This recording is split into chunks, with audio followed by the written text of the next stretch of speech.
आशा करता हूँ आप सब बहुत अच्छे होंगे। मेरा नाम है सिद्धांत अग्निहोत्री। स्टडी ग्लोस पे आपका बहुत बहुत स्वागत है। दोस्तों, आज हम क्रोमोसोम की बात करेंगे। आज हम एक ऐसी स्टडी की बात करेंगे जिससे आप सुनकर चौंक जाएंगे।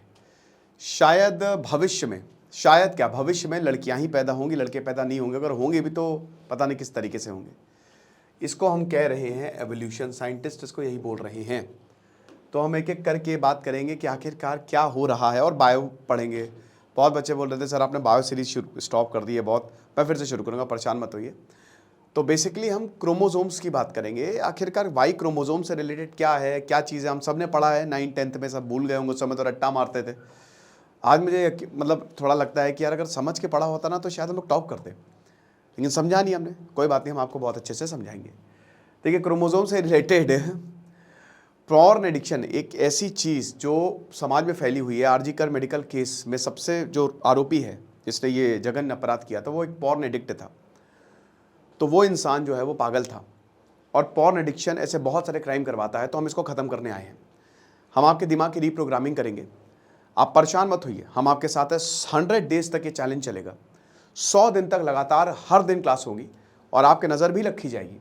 और हम ये सुनिश्चित करेंगे कि आपकी एनर्जी कहीं और चैनलाइज हो जाए। आपकी एनर्जी जो है वो और प्रोडक्टिव कामों में लगे। जो 75 डेज चैलेंज का हमने कोर्स शुरू किया था, किसी ने आईआईटी निकाल लिया, कोई बिजनेस में कमाल कर गया, बहुत सारे हमारे पास टेस्टिमनीज आई थी। बट ये तो शुरुआत थी। 100 डेज से एक लेवल और ऊपर जाता है। तो ऐप को डाउनलोड करें, वरना वेबसाइट विजिट करें। ध्यान दीजिएगा कि ये दोनों अगर आप कॉम्बो लेते हैं तो आपको 1 साल की वैलिडिटी मिलेगी। 100 डेज में 9 महीने की वैलिडिटी 6 सितंबर से ही काउंट होगी, क्योंकि 6 सितंबर से क्लास शुरू हो रही है, तो वैलिडिटी उसी समय से काउंट होगी। लेकिन अगर आप दोनों कॉम्बो लेते हैं, 750 का कोर्स पड़ेगा दोनों, तो आपको 1 साल की वैलिडिटी मिलेगी। तो सबसे बड़ी बात क्या है कि एक स्टडी हुई है, उसमें यह बताती है, मैं पीपीटी वाइज चलूंगा, कि एक चीज़ कि जो वाई क्रोमोसोम्स हैं वो श्रिंक हो रहे हैं। अब वाई क्रोमोसोम्स जो होते हैं वो मेल सेक्स को डिटरमाइन करने में काम आते हैं। पहले तो हम ये समझ लेते हैं क्रोमोसोम होते क्या है। देखिए, हमारा आपने देखिए डीएनए सुना होगा। डीएनए क्या है, देखिए कि जैसे ये डबल हेलिक्स ऐसे इस तरीके से, 2 सांप एक दूसरे से ऐसे, है ना, ऐसे स्टेप में थोड़ा डीएनए इस तरीके, ये होता है आपका DNA, deoxyribo nucleic acid. Okay. RNA single stranded होता है, आरएनए जो होता है ना। तो डीएनए है, आरएनए है। डीएनए पे हम बात करते हैं। डीएनए में आपके जीन्स होते हैं, यही होता है, डीएनए ही जीन होता है। ये जो होता है ना, इसको जीन्स कहते हैं।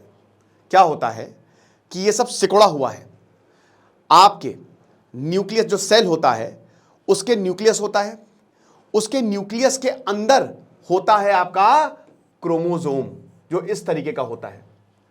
अब इसको थोड़ा सा और खींच देंगे तो ये बन जाएगा डीएनए, और डीएनए को और खींच देंगे तो वो हो जाएगा जीन। यानी कि ये तीनों एक ही चीज हैं। Chromosome is nothing but histone plus DNA, that's it. Histone क्या होता है, जैसे डीएनए होता है ना लंबा, अगर आप उसको जूम करेंगे तो ये और ज्यादा सिकड़ा हुआ दिखाई देगा, और अगर बहुत दूर से देखेंगे तो ये कुछ इस तरीके का दिखाई देता है, ऐसे ऐसे। ये जो होता है इसको प्रोटीन कहते हैं, ये प्रोटीन हिस्टोन होता है। ठीक है। तो बेसिकली ये हिस्टोन क्या करता है, जब आप और ज्यादा दूर से देखेंगे क्रोमोसोम शेप में, एक्स शेप में होता है। तो chromosome is nothing but histone plus DNA, यानी कि एक तरीके से उसका सिकुड़ा हुआ फॉर्म है, राइट।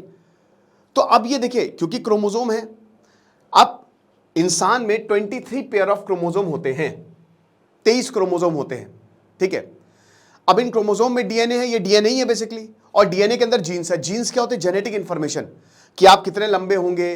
भाई देखो, हमारे यहां हम जो हमारा व्यवहार है, हमारा जो मतलब एक तरीके से जिस तरीके से शरीर की बनावट है, वो हमको कहां से मिली है, हमको पेरेंट्स से मिली है। उनके डीएनए हमारे अंदर आए, हमारे पूर्वज के डीएनए हमारे अंदर आए हैं।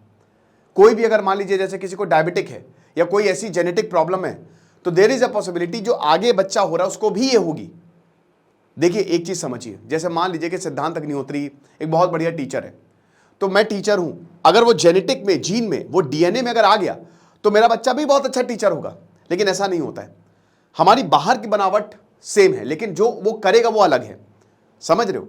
यानी कि जो जेनेटिक इंफॉर्मेशन जो जीन में है वो बच्चे में आएगा ही आएगा, और जो बाकी चीज जो दिमाग में है, जैसे जरूरी नहीं है। अब जैसे आप मुख्तार अंसारी की बात कर लीजिए कि भैया उनके पूरे फैमिली जो है वो इतने बढ़िया पोस्ट पे है ना, लेकिन वो तो माफिया निकले। तो ये वो आप समझिए कि जो आपकी बनावट है शरीर की वो तो जेनेटिक हो जाएगी, लेकिन जो आप कर रहे हो वो जेनेटिक नहीं है। समझ रहे हो। तो बात इतनी सी है। तो जीन में क्या होता है, आपकी इंफॉर्मेशन होती है, आपकी जो पूरे खानदान की इंफॉर्मेशन है, और वो आपको मिलती है। अभी कैसे मिलती है भाई? रिप्रोडक्शन से। जब तक मेल और फीमेल इन्वॉल्व नहीं होंगे तब तक आप पैदा ही नहीं होंगे, सेक्स होता है। तो 23 पेयर ऑफ क्रोमोसोम होते हैं, यानी कि 23 पेयर ऑफ क्रोमोसोम का मतलब क्या? 23 पेयर ऑफ क्रोमोसोम का मतलब क्या है कि 46 क्रोमोसोम होते हैं, मेल में भी और फीमेल में भी, दोनों में ही 46 क्रोमोसोम होते हैं। इसमें से जो 44 और 44 है, ये वाला, ये तो सेम है, लेकिन आखिरी वाला जो क्रोमोसोम होता है लास्ट, वो होता है सेक्स क्रोमोसोम। अब सेक्स क्रोमोसोम क्या होता है?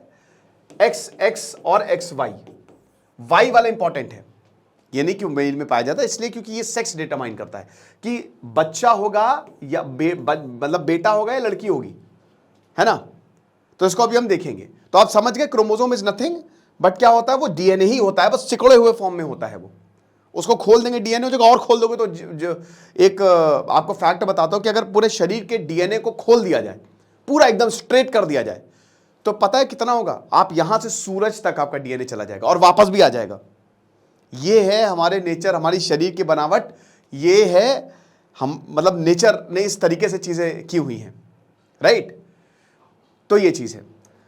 तो ये जो क्रोमोसोम होता है, जैसा कि हमने बताया कि ये मेल सेक्स को डिटरमाइन करने के लिए बहुत ही इंपॉर्टेंट रोल प्ले करता है, ठीक है ना। अब स्टडी पब्लिश हुई है कि देखिए, दो क्रोमोसोम, 44 को आप छोड़ दिए, 23 पेयर होते हैं ना, 20 मतलब टोटल 46 क्रोमोसोम्स होते हैं मेल में, फीमेल में 44 सेम होते हैं, उनको छोड़ दीजिए आप। लेकिन जो आखिरी वाला क्रोमोसोम होता है वो सेक्स डिटरमाइन करता है। अब जैसे फीमेल में क्या होता है कि जो क्रोमोसोम होता है वो सारे एक्स होते हैं, एक्स एक्स याद रखिएगा, जो फीमेल में होता है। मेल में जो क्रोमोसोम होता है वो एक्स वाई होता है।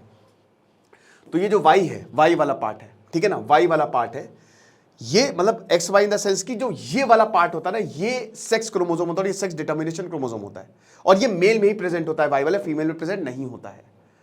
तो यानी कि मान लीजिए कि अब फर्टिलाइजेशन शुरू होता है ना, यानी कि जो संबंध है वो बनता है, रिप्रोडक्शन होता है। अब अगर मान लो एक्स वाला, जैसे ये फीमेल का एक्स क्रोमोसोम है, ये मेल के एक्स क्रोमोसोम से फर्टिलाइज होगा, तो एक्स एक्स हो गया, तो यानी कि लड़की पैदा होगी। और अगर ये एक्स वाला वाई से फर्टिलाइज हो गया, एक्स वाई हो गया, तो फिर ये लड़का पैदा होगा। समझ रहे हो? तो ये Y chromosome sex determination chromosome होता है, जो कि मेल्स में ही पाया जाता है, स्पर्म में ही पाया जाता है और कहीं नहीं पाया जाता, राइट। तो ये हिसाब किताब है। तो अब इसी में, इसी स्टडी, अच्छा एक्स वाला थोड़ा लंबा होता है, आपको बता दूं, एक्स वाला क्रोमोसोम जो होता है ना, जो लड़कियों में पाया जाता है और खैर लड़कों में भी पाया जाता है, वो लंबा होता है। वाई वाला क्रोमोसोम थोड़ा सा छोटा होता है, ठीक है ना। तो भाई जाहिर सी बात है, ये होमोलोगस होता है, खैर छोड़िए, अच्छा मैं क्या मतलब, इसमें सेम इन्फॉर्मेशन होती है और ये वाला अलग होता है, यहाँ पे इन्फॉर्मेशन सेम होती है। तो जाहिर सी बात है कि जैसे जो एक्स वाला क्रोमोसोम ज़्यादा बड़ा है, मतलब जो औरतों में पाया जा रहा है, तो इसका मतलब ये है कि जीन्स भी यहाँ पे ज़्यादा है और इसमें कम है, ठीक है। तो ये हिसाब किताब है। तो अब ये मैंने आपको बता दिया। तो ये बेसिकली आपका न्यूक्लियस होता है, न्यूक्लियस के अंदर ये क्रोमोसोम होता है, ठीक है, इसी को क्रोमोसोम कहते हैं। इसको खोलेंगे ना ऐसे, जैसे ये मेरी टी शर्ट है, ठीक है, अब इसका आप धागा निकालना शुरू करिए, ठीक है। तो ये जो धागा निकालेंगे तो इसी को कहते हैं डीएनए, और इसको भी जब आप खोल देंगे तो इसी के अंदर ये जीन होते हैं, ये सब, राइट। तो ये हिसाब किताब होता है। तो फीमेल के पास होता है एक्स एक्स, जो कि बड़ा होता है, एक्स वाला क्रोमोसोम जो है बड़ा होता है, वाई वाला क्रोमोसोम आप देख रहे हैं छोटा होता है, और यही सेक्स डिटर्मिनेशन होता है, राइट। यही सेक्स को डिटरमाइन करता है, क्योंकि ये सिर्फ और सिर्फ मेल में होता है, और अगर एक्स वाई है तो बेटा पैदा होगा, और एक्स एक्स है तो लड़की पैदा होगी। चलो बढ़िया। तो अब 2 साल का रिसर्च पेपर जो है वो पब्लिश हुआ है। अब बैकग्राउंड समझ गए तो अब आप समझ जाओगे क्या हो रहा है। नेशनल एकेडमी ऑफ साइंस ने, इसने बताया गया कि स्पाइनी रैट, वो एक नई में उसमें एक न्यू मेल डिटरमाइनिंग जीन आ गया। कहने का मतलब ये है कि साइंटिस्ट ने कंफर्म किया है कि जो वाई क्रोमोसोम्स हैं, जो कि मेल डेवलपमेंट के लिए बहुत ही इंपॉर्टेंट होते हैं, इन्हीं वाई क्रोमोसोम्स, एक्स वाई होगा तो बच्चा पैदा होगा, लड़का पैदा होगा, वरना बच्ची पैदा होगी, ये और छोटा होता जा रहा है, ये लगातार श्रिंक होता जा रहा है, और अगर ऐसा ही रहा तो ये गायब हो जाएगा, यानी कि लड़के पैदा ही नहीं होंगे। तो ये जब थ्योरी आई है तो भाई तबाही मच गई कि बाप रे बाप, ऐसा हो सकता है क्या। अब वाई क्रोमोसोम जो है, जैसा कि हमने बताया कि मेल, ये सब मैंने आपको बता दिया, ठीक है ना, और ये millions and millions of years में एवोल्यूशन हुआ है। अब डिक्लाइन का मतलब क्या है कि एक तो हम आए और फिर हम चले गए, मतलब ऐसे हो रहा है एवोल्यूशन हो, और अब हम फिर डिक्लाइन पे, मतलब हम खत्म होते जा रहे हैं। तो फ्यूचर ऑफ ह्यूमन क्या होगा, राइट भाई। अगर खाली औरतें पैदा होंगी तो रिप्रोडक्शन हो ही नहीं सकता, यानी कि सभी खत्म हो जाएंगे। मेल और फीमेल का होना बहुत ज़्यादा ज़रूरी है। तो ये बताते हैं जो स्पाइनी रैट्स हैं उन्होंने ऑलरेडी एक नया male determining gene develop कर लिया है, जिसकी वजह से शायद इंसान और इवॉल्व हो जाए। यानी कि माइट बी पॉसिबल कि बिना आदमी के ही बच्चा पैदा होने लगे, या आदमी अलग तरीके से हो। जीन फैक्टर है ना भाई, जीन। तो आप देख सकते हैं ये फादर मदर है, ठीक है, ये फादर का 44 + XX वही 23rd पेयर ऑफ क्रोमोसोम, और 44 + XX मतलब मदर का है, सॉरी, इसमें जो औरतें होती हैं उनमें X क्रोमोसोम होता है और इसमें आखिरी वाला क्रोमोसोम Y क्रोमोसोम होता है। तो 44 + X और 44 + XX।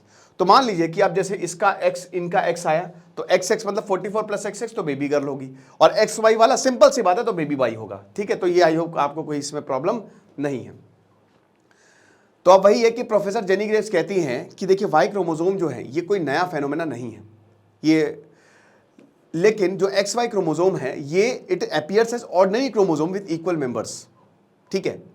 यानी कि जो मैमल X और Y है ये एक ऑर्डिनरी पेयर ऑफ क्रोमोसोम है, ये बहुत पहले नहीं है, होता जा रहा है, ठीक है। अब ये बता रहे हैं कि धीमे धीमे ये खत्म हो गया पूरी तरीके से, मतलब एक तरीके से 16 करोड़ साल पहले जो Y क्रोमोसोम है वो खो गया। ये प्लैटिपस की बात की हुई है, मतलब एक पर्टिकुलर स्पीशीज की, डकबिल प्लैटिपस, भाई पता है कि नहीं, पढ़ा है ना आपने। तो एक तरीके से कि अगर इसी पे ही, इन्हीं पे ही अगर ऐसा चलता रहे, क्योंकि देखिए इंसान अलग है और जानवरों में जैसे कुछ कीड़े मकोड़ों में ओ होता है, वाई क्रोमोसोम नहीं प्रेजेंट होता, ओ होता है, ये डिटरमाइन करता है कि कीड़ा होगा कि कीड़ी होगी, ठीक है। तो यहां पे जिस तरीके से अगर इसको देखें, इन मैमल्स को देखें, ये जैसे डिसअपियर होता जा रहा है, तो शायद वाई क्रोमोसोम आगे आने वाले 1 करोड़ सालों में डिसअपियर हो जाएगा। तो यानी कि अभी तो बहुत टाइम है, परेशान होने की बात नहीं है। तो एक नए एरा को जन्म देगा और सेक्स डिटर्मिनेशन अलग होगा, और ये ऑलरेडी स्पाइनी रैट्स में हमको देखने को मिल रहा है। तो मल्टीपल सेक्स डिटरमाइनिंग सिस्टम होंगे in different parts of the world, ठीक है ना, हो सकते हैं, ठीक है ना। और एक तरीके से sex gene, this could be the war of sex gene, जिसकी वजह से नई स्पीशीज आ सकती है। कितनी कमाल की बात है, मतलब शायद इंसान ऐसा रहेगा ही नहीं जैसा आज हम देख रहे हैं, है ना। आगे आने वाले समय में जो फ्यूचर है वो बहुत ही अलग होगा और ह्यूमन रिप्रोडक्शन को पूरी तरीके से चेंज कर सकता है। यही तो नेचर है, ये है evolution, this is evolution in front of you, कि किस तरीके से, अब ये पता नहीं है कि कैसे होगा, लेकिन ये हो रहा है, ये शुरुआत हो गई है इसकी। तो साइंटिफिक कहते हैं कि भाई ये पॉसिबिलिटी को हम रिकॉग्नाइज कर रहे हैं, देख रहे हैं और देखते हैं, इस पर और ज़्यादा हम रिसर्च कर रहे हैं, but that is something intrude. Scientist community अभी इस समय फोकस कर रही है कि कैसे ये जेनेटिक लेवल पे, ठीक है, ये हो रहा है और आगे आने वाले समय में पॉपुलेशन कैसी होगी। तो ये लेक्चर था, मैं बहुत ज़्यादा सरप्राइज हुआ इस स्टडी को देख के जब मैंने ये पढ़ा, पर ठीक है अभी तो वक्त है, लेकिन आने वाला समय काफ़ी क्यूरियस होने वाला है। Thank you so much.